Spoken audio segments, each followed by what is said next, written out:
მოგესალმებით ვიფასო მაყურებლებო და მსვენელებო. დღეს შემოგთავაზებთ არხ пробуждение видеос, ეს ინგლისურად გენედლი wake, ხო ინგლისური ნოვანი.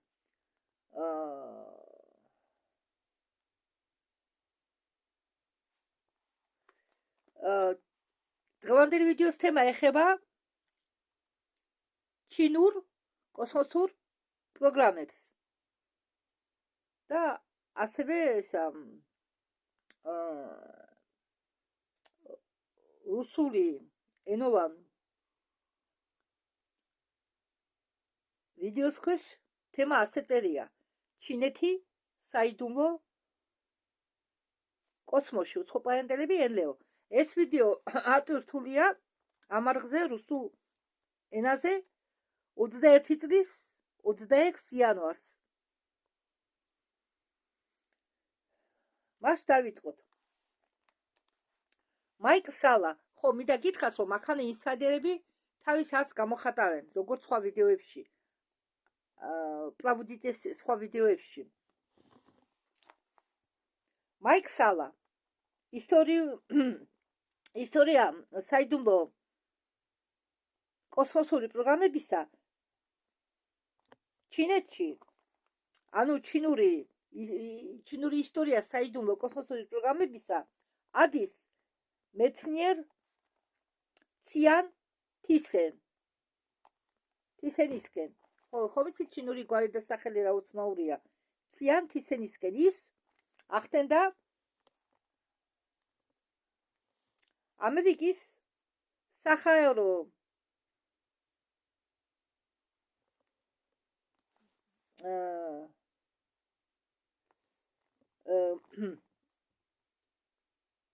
ძალებზე ამერიკული საიდუმლო კოსმოსური პროგრამების გაშვებაში,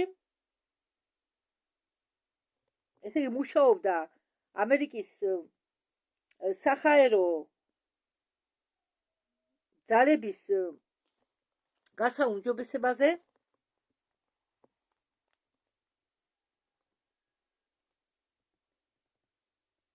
ის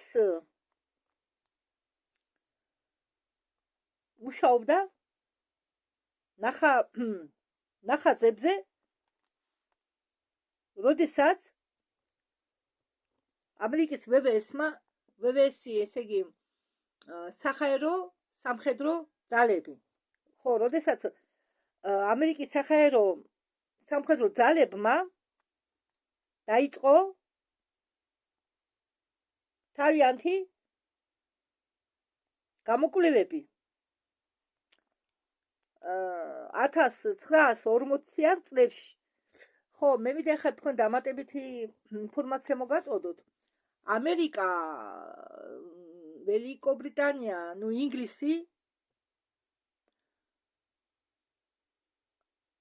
ხო, მსხვილი სახელმწიფოები იყო საბჭოთა კავშირი, ამერიკა, ინგლისი, მაგ დროს საფრანგეთი,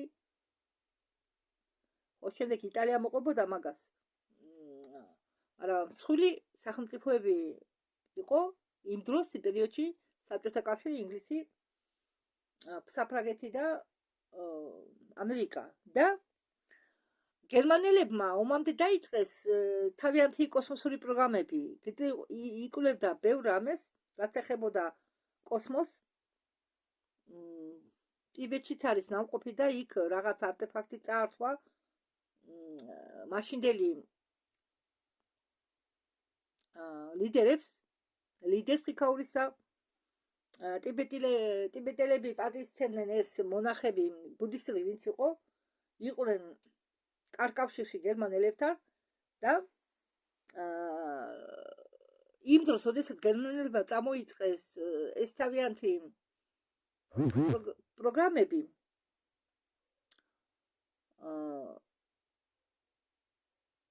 ამერიკა საერთოდ ნიჩიბიჩი არ იყო მეკავშირე და ისა მათი მეკავშირეები საერთოდ აზრზეც არ იყვნენ თუ რას აკეთებდა ჰიტლერი. ხო და 1940-იან წლებში მან დაიწყო თავისი გამოკვლევები და მანამდე კი მას ეხმარებოდა ჩინელი კვლევარები ამ საკითხში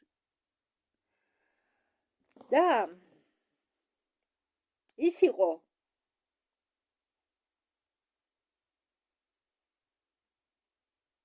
ეს ჩინელი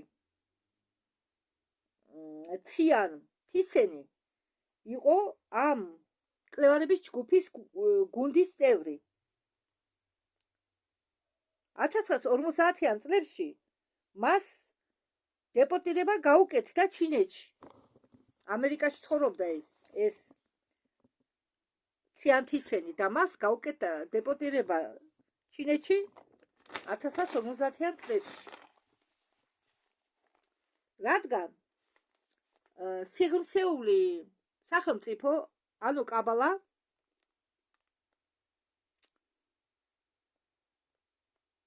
კაბალას ამ სიღრმისეულ სახელმწიფოს უნდოდა მისი სხეული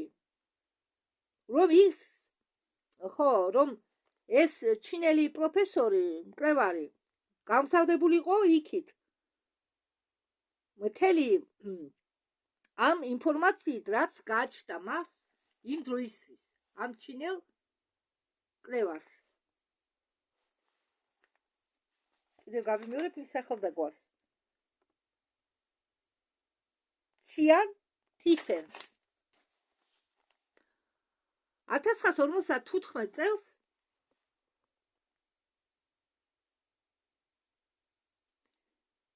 ციან თუსიანი გახდა ჩინური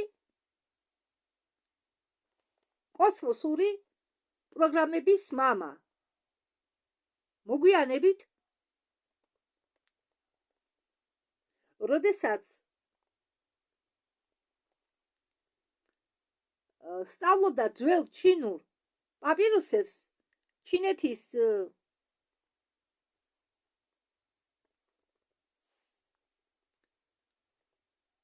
ჩინეთმა შეძლო მიიღო ცუდომა თელ ამ ძველი ტექნოლოგიის მიმართ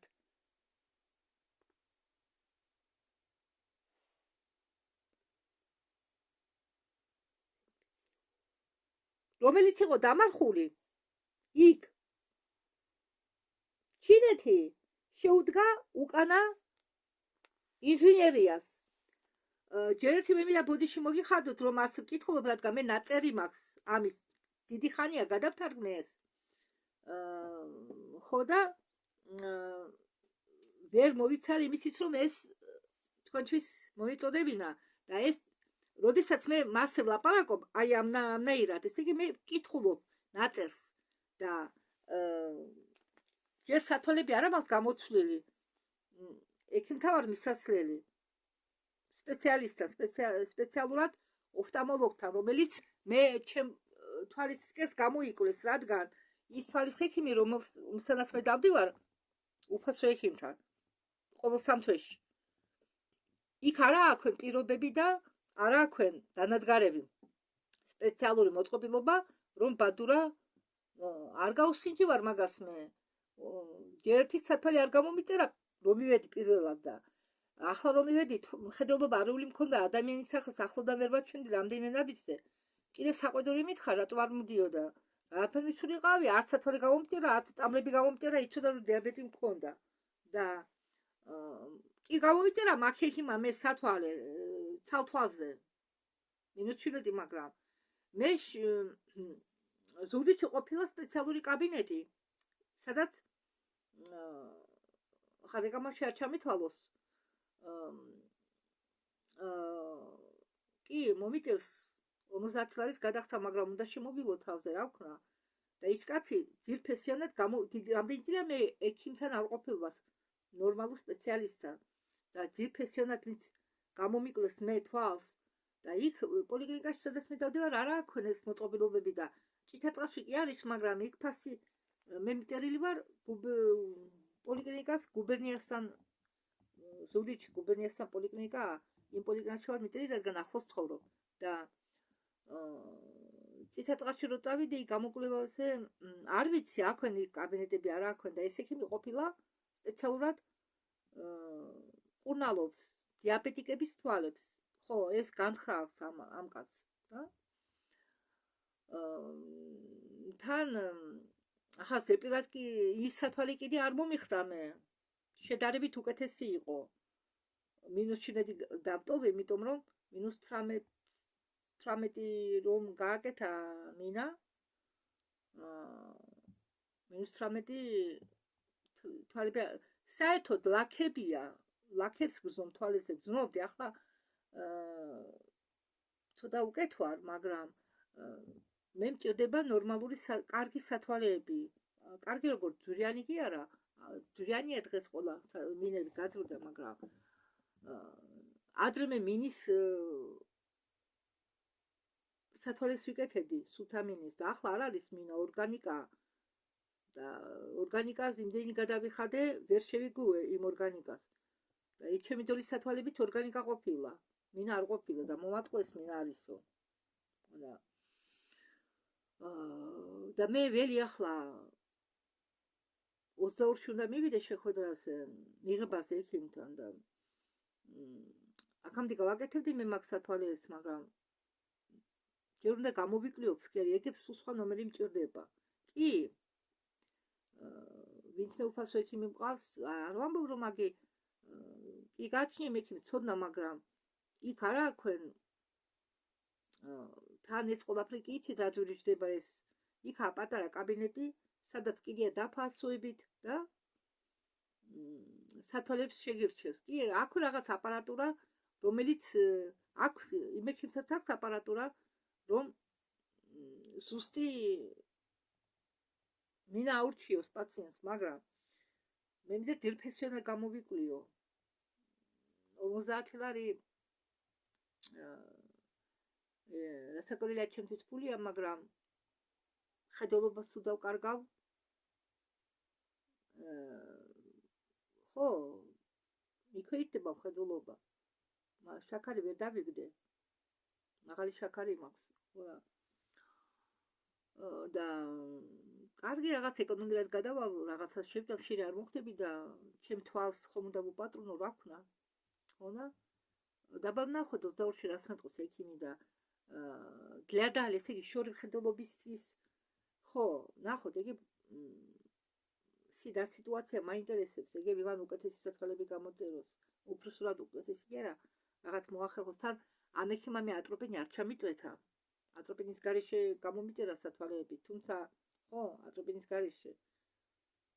იმიტომ რომ მაგას ხომ გამოკვლევა არ ჩაუტარებია, გამოკვლევა როდესაც გიტარებენ, მაშინ ადიდებენ ხოლმე გუგას, რომ ექიმი მას შეძლოს ჩახედა ის ისედაც ნახავს ფსკერს.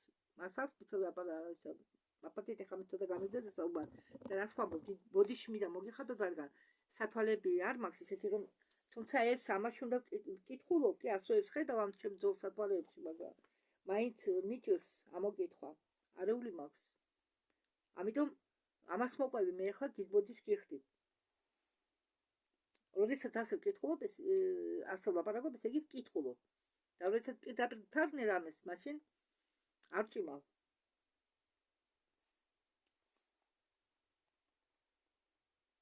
ხო და რა არის უკანა ინჟინერია? უკანა ინჟინერია, ხო, ამას მე ბევრჯერ მოვყვები, მაგრამ კიდევ ვიტყვი. უკანა ინჟინერია არის, როდესაც დაუშვათ ხომალდს დაშლიან და შემდეგ ისევ აწყობენ.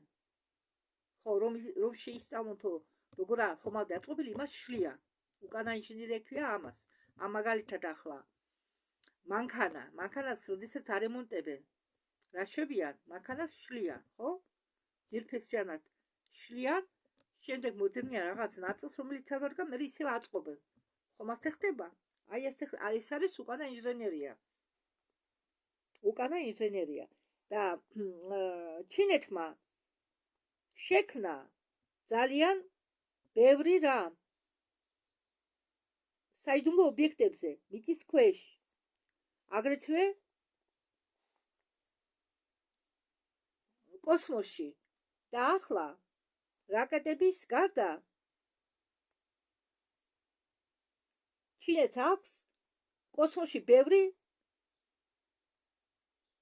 რამოდენიმე ახალი გასაიდუმლოებელი ტექნოლოგიები. ჩინეთს ძალიან ბევრი კოსმოსური და მიწიერი შეიარაღება აქვს მიწის ქვეშ შენახული.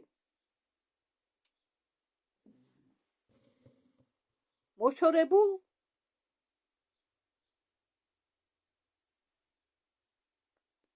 პროვინციებში. ხო, ამას ყველაფერს ვალავსო მოშორებულ პროვინციებში. მაგალითად,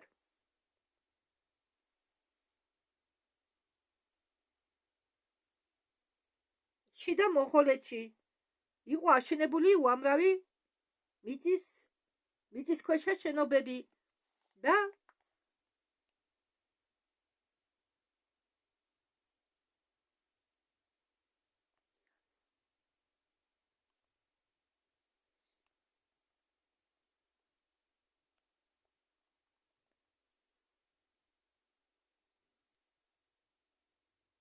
ბევრი შორეული პროვინცია არის, სადაც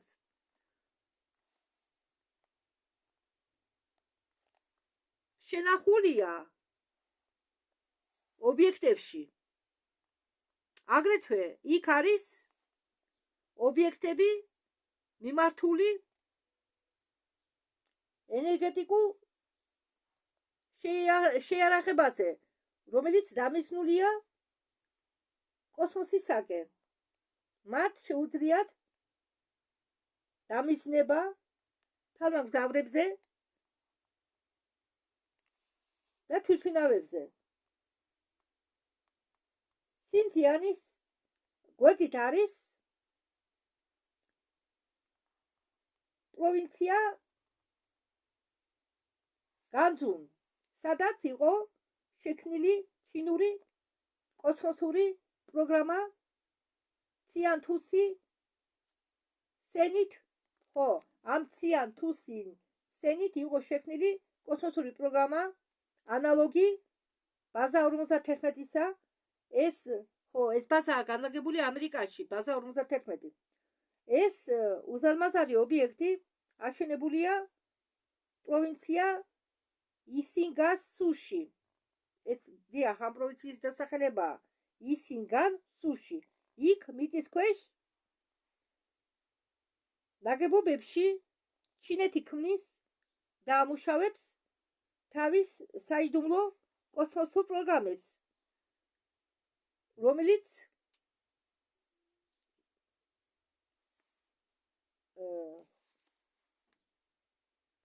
რომ შევადაროთ, სამხედრო ხარჯი ამერიკის და ჩინეთისა 80%-ზე მეტი, ვიდრე ამერიკა ხარჯავს უზარმაზარ ბიუჯეტს წელიწადში. ამერიკა ხარჯავს $80 მილიონ ავიამზიდავების მიწისქვეშა ნავების ბომბდამშვენის ასაშენებლად. ამ დროს კი ჩინეთი არის მთავარი საშიშროება.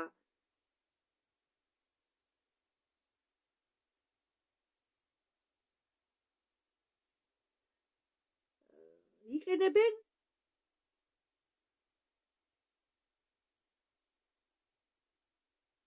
ალიმეტრუობას იყენებენ ალიმეტრუობას და დიდი ნაწილს ხარჯებისა გადააქვთ საიდუმლო კოსმოსურ პროგრამებში. ჩინეთი ხარჯავს 5-6 ჯერ მეტს, ვიდრე დღეს ხარჯავს ამერიკა კოსმოსურ პროგრამებზე. ჩინეთი მალე დაიწყებს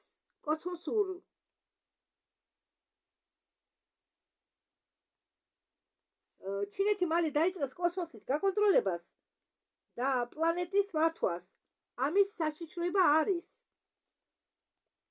ჩინეთს აქვს საკუთარი სამხედრო მრეწველობა. შპიონაჟის ქურდობის გზით. მან მიიღო სხვადასხვა ტექნოლოგიები, მათ შორის ის ტექნოლოგიები, რომელიც ამერიკის საჰაერო სამხედრო ამერიკის საჰაერო სამხედრო ძალები ქმნიდა საიდუმლო კოსმოსურ პროგრამების ქვეშ 60 წლების დროიდან. ახლა დედამიწის ორბიტის დათვაზე პასუხისმგებელი ძალები და ამერიკის სამხედრო საჰაერო ძალები მათ ვერ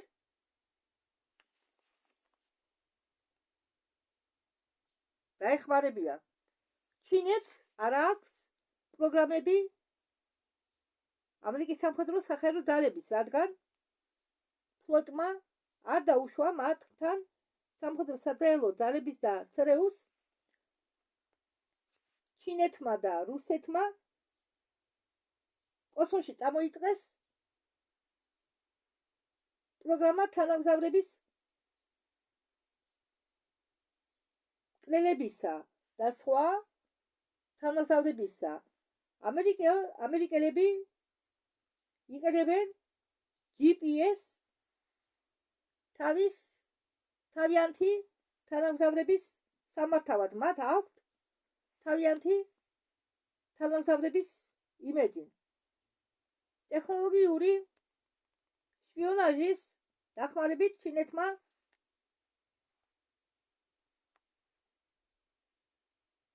ჩაიგდო ხელში ნახაზები და შეძლო კოსმოსში გაეშალა პროგრამები. შეიარაღებებისა ერთ-ერთი მათგანია ღმერთის სტержен. ღერძი ალბათ, ხო? ღმერთის ღერძი.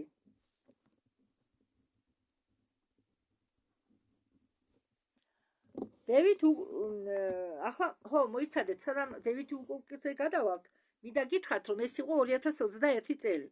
ახლა მე თქვენ ბევრი ვიდეო აგიტვირთეთ, სადაც ყვები. თუ არ მახსოვს უცად რომელი ვიდეო, სადაც მე თქვენ მოგიყევით იმაზე, თუ ჩინეთი არ დაუშვეს რაღაც ახალი პროგრამა წამოწყებული, სადაც ყველა ქვეყანა შედის ჩინეთის გარდა. ჩინეთი არ დაუშვეს ამ პროგრამაში და ჩინეთი იმუქრება, რომ სამაგეროს გადაუხდიდა მაგ ქვეყნებს. საქმე იმაშია, რომ კი ადრე ჩინეთი წარმოადგენდა საშიშროებას ყველასთვის. ახლაც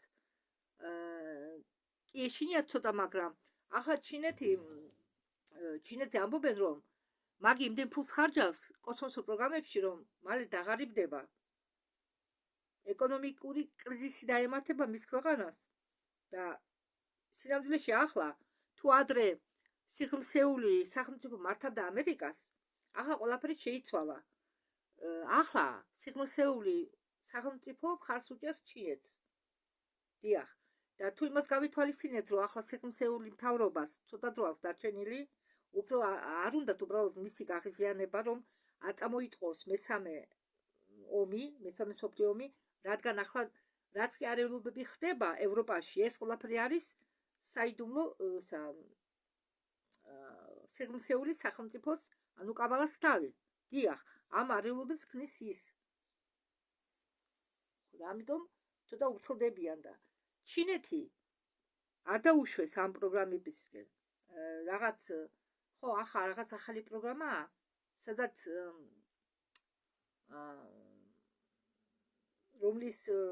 რომელშიც შევიდა ყველა ქვეყნები ჩინეთის გარდა, ყველა მსხვილი ქვეყნები.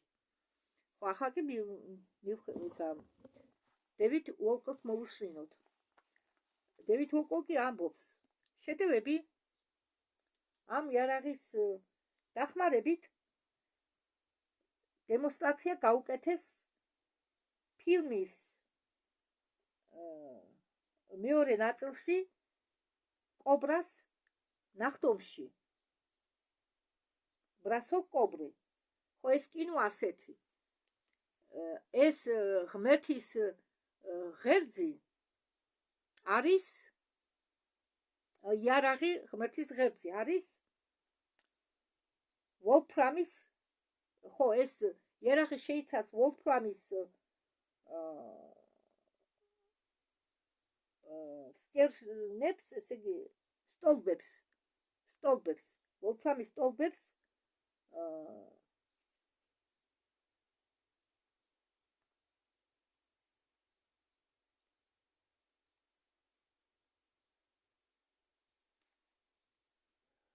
ზომაში, რომელიც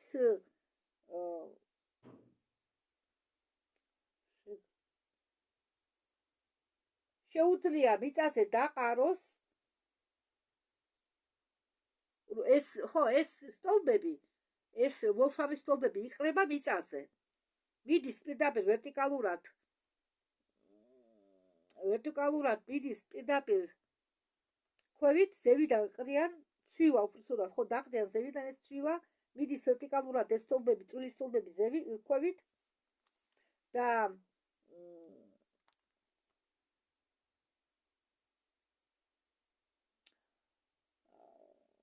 ხო, და თვითონ გრავიტაცია ქმნის კოლოსალურ აფეთქებას, რომელსაც შეუძლია წალეკოს უზარმაზარი ტერიტორიები. ხომ გესმით ჩემი? აი მაგალითად, ესეთი ამდაგვარი კალამს ხომ ხედავთ? ამდაგვარი წვრილი სტოლბებია ვოლფრამის, მილები, ოღონდ ქვევით წვეტი აქვს, ქვევით წვეტი აქვს. ხო, ნუ თქვათ, აი ეს არის ასეთი წვეტიანია. ამას ყრიან ზევიდან. ჩვეულებრივად ყრიან. თვითონ ეს მილი არაფერს საშიშრებას არ წარმოადგენს, მაგრამ როდესაც მას ყრიან ზევიდან, თვითონ გრავიტაცია ირთვება ამ საქმეში. ეს ხო ხურდება ქვევით, რომ ვარდება რამე ან მეტეორიტი, მაგალითად, ხო? ის ხომ წითლად რატომ ჩანს, ის ხომ ვარდება, ხურდება ატმოსფეროში და ვარდება. ხო, ამდაგვარი მოქმედება აქვს და გრავიტაცია ქმნის კოლოსალურ აფეთქებას ამ სტოლბების ესე იგი დახმარებით. და ამ აფეთქებას შეუძლია წალეკოს უზარმაზარი ტერიტორიები.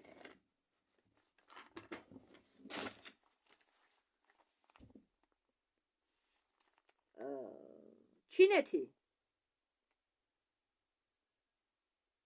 არის, როგორც მე თქვენ გითხარით, სიღრმისეული სახელმწიფოს საყრდენი. სიღრმისეული მთავრობა ეხმარება ჩინეთს დიდი ხანია, მას უნდა, რომ ჩინეთი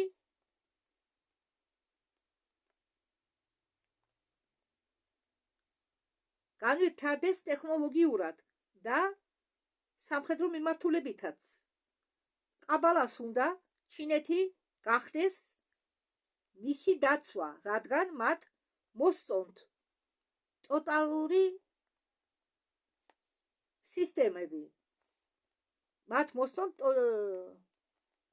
ტოტალიტარული სისტემა, რომელიც არის ჩინეთში. მე ნაწილი დევიდ უკოკი ამბობს, მე ნაწილი სიღრმისეულ მთავრობაზე ვამბობ, რომელიც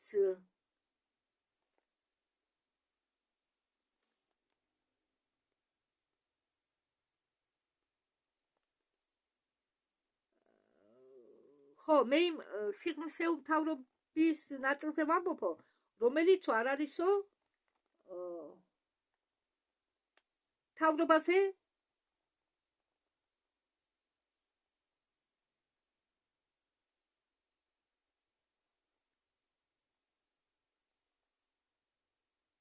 ხო, მაპატიეთ. მე იმ სიღრმისეულ მთავრობაზე საუბრობ, რომელიც არ არისო ადამიანური. ანუ ვინც დედამიწის ლიდერებს ედგა თავში, მაგრამ ისინი ახლა არ არიან. ეს არა ადამიანური. ადამიანის ხელში, მაგრამ ისინი არ არიან ადამიანები. ან ნახევრად დრაკონელები არიან, ან ნახევრად კიდევ არ მახსოვს რაღაც ცივილიზაცია. დევიდ უკოლკი ამბობს, სიღრმისეული ხელისუფლება სრულიად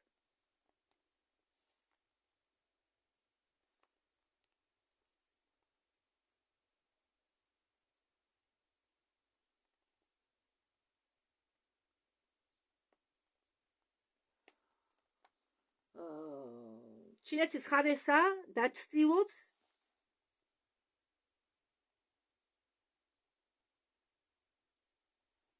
გააკონტროლოს ორივე მხარე. და როდესაც ის კარგავს კონტროლს, ესე იგი, ხო, როდესაც ის კარგავს კონტროლს ერთ მხარეზე, ის იწყებს ინვესტიციას მეორე მხარეს. ანუ სიღრმისეული სახელმწიფო იმ დროს, იმ 20-იან წლებში, 2020-იან წლებში 21 წელს ამბობი ეს ვიდეო იყო გადაღებული მაგ დროს. მანამდე ხო, ახლა სხვაგვარადაა, მაგრამ მაშინ ხომ ამერიკას უჭერდა მხარს სიღრმისეული სახელმწიფო და თუ რადგან ახლა ამერიკას ვერ აკონტროლებს, ის გადავიდა ჩინეთზე. თუ ერთი მხარეს ვერ აკონტროლებსო, გადადისო მეორე მხარესო. ცდილობსო მეორე მხარის გაკონტროლებას.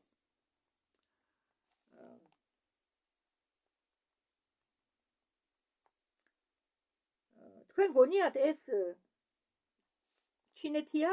არა, ეს რაღაც მეტია, უფრო ბოროტება ვიდრე ჩინეთი, ამბობს დევიდ უკოლკი. მაიკ სალა ამბობს, რომ ჩინეთს ახლა ზურგის უკან ჩინეთს ახლა ზურგს უაგრებს სიღრმისეული სახელმწიფო ხელისუფლება. ჩინური სისტემა მათთვის იდეალურია, რადგან ხელისუფლება მხოლოდ რამდენიმე ადამიანის ხელშია. მათ უნდათ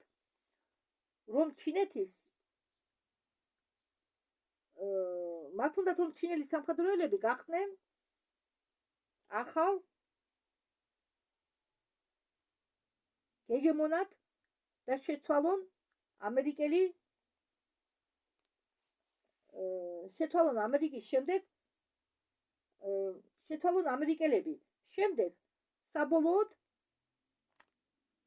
შეაპარონ ჩინეთში მაღალ ხელისუფლებაში და სრულიად დაეუფლონ ჩინეთს.